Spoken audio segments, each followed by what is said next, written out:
السلام علیکم ورحمۃ اللہ وبرکاتہ۔ وعلیکم السلام ورحمۃ اللہ وبرکاتہ۔ نحمده ونصلی علی رسولہ الکریم، اما بعد فاعوذ باللہ من الشیطان الرجیم، بسم اللہ الرحمن الرحیم، رب اشرح لی صدری ویسر لی امری واحلل عقدۃ من لسانی یفقہوا قولی۔ تو کل کا لیسن آپ نے گروپس میں ڈسکس کیا؟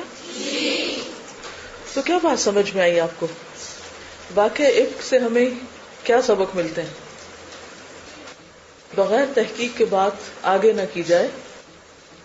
اگر ہم پر کبھی کوئی کسی بھی قسم کا الزام آئے تو فوراً ڈیفینسو، اگریسو اور ایک فیوریس ایٹیٹیوڈ نہیں ہمارا ہونا چاہیے۔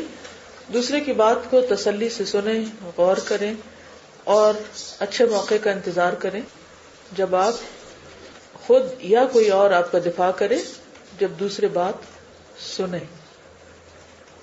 ہمارا حال کیا ہوتا ہے، ابھی بات دوسرے کے منہ میں ہوتی ہے، اس کو جملہ بھی پورا نہیں کرنے دیتے، اور بعض اوقات غلط سمجھ کر وہ کہنے والا کچھ اور کہہ رہا ہوتا ہے تو ہم فوراً اپنی کہانی سنانی شروع کر دیتے ہیں۔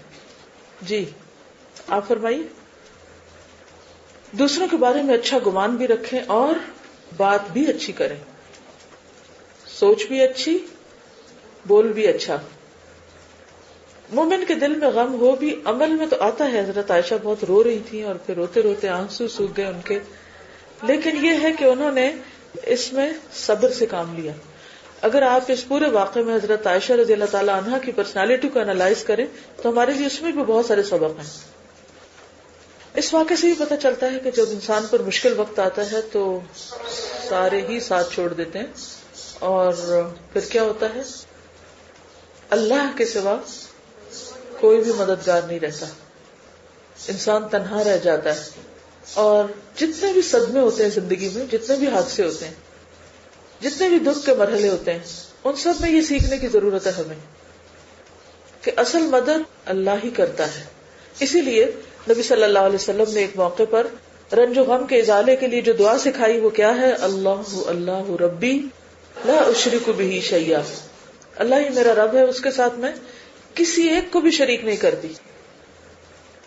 امن یجیب المضطر اذا دعاہ ویکشف السوء، کیونکہ دکھ تکلیف دور کرنا اس کے سوا کسی کے بس میں ہے بھی نہیں، اور کوئی حقیقت میں کام آ بھی نہیں سکتا۔ یہ تو عام لوگوں پہ ہم اتنی توقعات رکھ لیتے ہیں، حالانکہ آپ دیکھیں کہ حضرت عائشہ کی توقعات کس سے ہو سکتی تھی؟ ایک طرف اللہ کے رسول ہیں صلی اللہ علیہ وسلم، دوسری طرف صحابہ کرام ہیں، پھر ان کے والدین ہیں، حضرت ابو بکر صدیق ہیں جو رسول اللہ صلی اللہ علیہ وسلم کے بعد اس امت میں سب سے بڑی شخصیت ہیں، لیکن ایسے باپ کی بیٹی ہوتے ہوئے اور ایسے رسول کی بیوی ہوتے ہوئے بھی سپورٹ کس سے ملی؟ مدد کہاں سے آئی؟ دفاع کس نے کیا؟ کام کون آیا؟ سہارا کون بنا؟ صرف اللہ۔ اور یہ ہم سب کے لیے سیکھنے کا بہت بڑا سبق ہے۔ ہم اللہ کی طرف کب رجوع کرتے ہیں؟ جب سب سے مایوس ہو جاتے ہیں۔ حضرت ابوبکر اور حضرت ام رومان جو ہیں، ان کی وائف حضرت عائشہ کی والدہ، ان کا کردار بھی بڑا اہم ہے، اپنی جگہ پر ہے۔ ہر حال میں سچائی کو اختیار کرنا چاہیے، اور اللہ کی مدد آتی ہے سچائی کے ساتھ۔ صدمہ کتنا بھی بڑا ہو، غم کیسا بھی ہو، نقصان کیسا بھی ہو، لیکن ہمیں اس موقع پر اپنی گفتگو، اپنے الفاظ اور اپنے رویے پر قابو رکھنا چاہیے، کیونکہ بعض اوقات ایک چیز کھوتے ہیں ہم تو غصے یا غم کی وجہ سے باقی سب کچھ بھی کھو دیتے ہیں، اللہ کو ناراض کر دیتے ہیں، بندوں کو ناراض کر دیتے ہیں۔ اس سے بڑی اہم بات یہ ہے کہ لا تحسبوه شرا لکم بل هو خیر لکم، ہر واقع میں، ہر حال میں ہمارے لیے بھلائی ہے، اچھا گمان رکھیں اللہ سے۔ دنیا میں اگر ہم حقیقت میں اکیلے ہیں، حقیقت میں، تو آخرت میں بھی اکیلے ہی ہیں۔ دیکھیں دنیا میں کوئی بھی انسان جو ساتھ دیتا ہے اس کی بس ایک لمٹ ہوتی ہے، ایک حد ہوتی ہے، اس سے آگے نہ کوئی کسی کا دفاع کر سکتا ہے، نہ کوئی کسی کو بچا سکتا ہے، نہ کوئی کسی کے کام آ سکتا ہے۔ اور اگر دنیا کا یہ حال ہے تو پھر آخرت کا کیا ہوگا، جہاں ہر شخص کو اپنی اپنی پڑی ہوگی۔ تو پچھلی بات کے اختتام پر یہ کہ لا تزر وازرۃ وزر اخری، وَإِن تَدْعُ مُثْقَلَةٌ إِلَىٰ حِمْلِهَا لَا يَحْمَلْ مِنْهُ شَيْءٌ وَلَوْ كَانَ ذَا قُرْبَىٰ۔ اور دوسری بات جنہوں نے کہی وہ یہ کہ اصل میں یہ سارے واقعات، امتحانات آتے ہیں ہمیں اللہ سے قریب کرنے، اور اگر کسی بھی امتحان کے بعد انسان اللہ سے مزید قریب نہیں ہوتا، اس میں دوری ہو جاتی ہے، تو گویا اس نے ٹیسٹ فیل کر دیا۔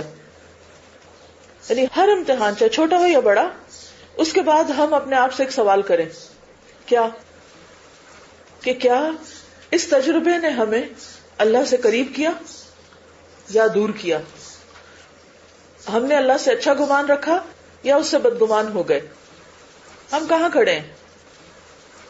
یہ امتحان دراصل ہمارا جائزہ ہوتے ہیں، اور وہ جائزہ صرف کو باہر سے ہمارا نہیں لے رہا ہوتا، خود ہمیں اندر سے اپنا جائزہ لینے کی ضرورت ہوتی ہے۔ لوگوں کے بارے میں جو اچھی باتیں ہیں ان کا اعتراف کریں، اس کی گواہی دیں، اس کا ساتھ دیں، جتنا آپ جانتے ہیں اسے مبالغہ آرائی نہ کریں، اور بخل سے کام بھی نہ لیں۔ اگر آپ کسی کے بارے میں کچھ جانتے ہیں تو اس کا بھرپور دفاع کریں، لیکن جو چیز آپ جانتے نہیں تو کسی کی وفاداری میں جھوٹ سے کام نہ لیں۔ اگر کوئی مسلمان کسی ایسے موقع پر جب کوئی اور مسلمان اس کے مدد کا محتاج ہو اور وہ مدد کر سکتا اور نہ کرے، تو اللہ سبحانہ وتعالیٰ بھی اس شخص کی ایسے موقع پر مدد نہیں کرتا جب وہ مدد کا محتاج ہوتا ہے۔ سورت کے شروع سے اگر آپ دیکھیں تو ہم آیات کو باہم کنیکٹ کر سکتے ہیں، اور پھر آج کا لیسن جو ہے وہ اسی کانٹیکسٹ میں ہے، تو جب تک آپ پیچھے سے اسے نہیں جوڑیں گے تو بات پوری سمجھ میں نہیں آئے گی۔ اعوذ باللہ من الشیطان الرجیم، بسم اللہ الرحمن الرحیم۔ ہم سب جانتے ہیں کہ یہ سورت اللہ نے نازل کی، اور اللہ نے اس کے احکامات کو فرض کیا، اور اس میں کھلے کھلے احکامات دیے تاکہ ہمیں نصیحت ہو اور ہم اس پر عمل کر سکیں۔ سب سے پہلا حکم، الزانیۃ والزانی فاجلدوا کل واحد منہما 100 جلدہ، زانیہ اور زانی کو 100 کوڑے مارو،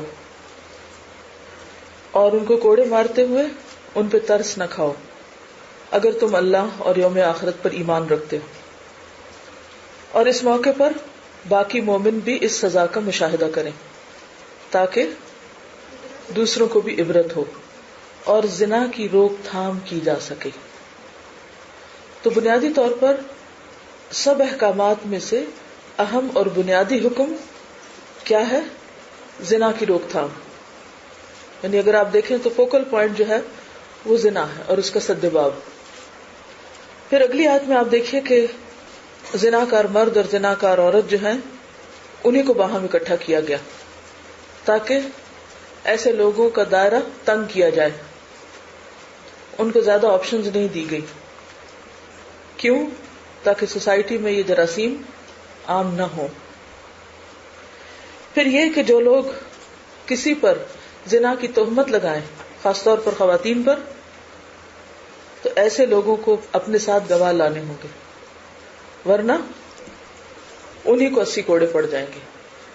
یہ حکم بھی کس لیے ہے؟ تاکہ زنا کا سدباب کیا جائے، کہ کوئی شخص معاشرے میں ایسی باتیں بھی نہ کرے، کیونکہ ہوتا یہ ہے کہ جس موضوع پر، جس ٹاپک پر لوگ اپنی محفلوں میں، مجلسوں میں کھلے عام باتیں کرنے لگتے ہیں، پھر ان کے بارے میں جھجک اتر جاتی، وہ برائی نہیں لگتی۔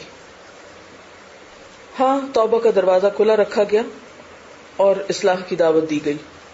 اس کے بعد یہ کہ اگر ایسا کوئی معاملہ گھر میں ہو جائے تو اس کا علاج بتایا گیا، اور پھر اس حکم میں جو لعان کا حکم ہے، کیا کہا گیا کہ ان دونوں کو الگ کر دو، کیونکہ الزانیۃ لا ينکحها الا زان و مشرک، کیونکہ پاک دامن اور زناکار کا جوڑا نہیں بنتا۔ اس کے بعد ایک مخصوص واقعے کی طرف اشارہ ہے جس میں دنیا کی سب سے زیادہ پاک دامن عورت پر الزام تراشی کی گئی۔ اس واقعے کو بنیاد بنا کر مزید احکامات دیے گئے، اور پھر اس میں ہم سب کے لیے بہت سی تعلیمات ہیں، بہت سے سبق ہیں کہ اگر کسی معاشرے میں کہیں ایسا کوئی واقعہ پیش آ جائے یا اس سے ملتا جلتا، تو اس موقع پر اہل ایمان کا کردار کیا ہونا چاہیے، ان کا طریقہ کار کیا ہونا چاہیے، انہیں کس طرح اس معاملے کو ڈیل کرنا چاہیے۔ پیچھے تو قانونی حدود بتائی گئی، حکومت کا فریضہ بتایا گیا کہ وہ اس کا سد باب کیسے کرے گی، اور یہاں پر معاشرے کی اصلاح کی گئی کہ ایسے معاملات، ایسے واقعات اور ایسے مواقع پر باقی لوگ، سوسائٹی کے باقی افراد کیا کریں.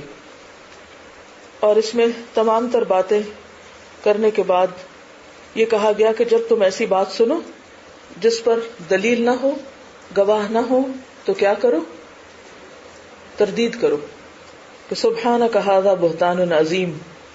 اور پھر اس سے آگے ان الذین یحبون ان تشیع الفاحشۃ فی الذین آمنوا، یہ بھی دراصل زنا کے سدباب کے طور پر حکم دیا گیا ہے کہ ایک اسلامی معاشرے کے اندر ان تمام محرکات اور ان تمام اسباب کو ختم کرنا چاہیے جو زنا کا سبب بنتے ہیں، اور اس میں ایک بہت بڑا سبب فحاشی کا فروغ ہے، فحشاء کو عام کرنا ہے، اور اس پر سخت سزا کی وعید دی گئی.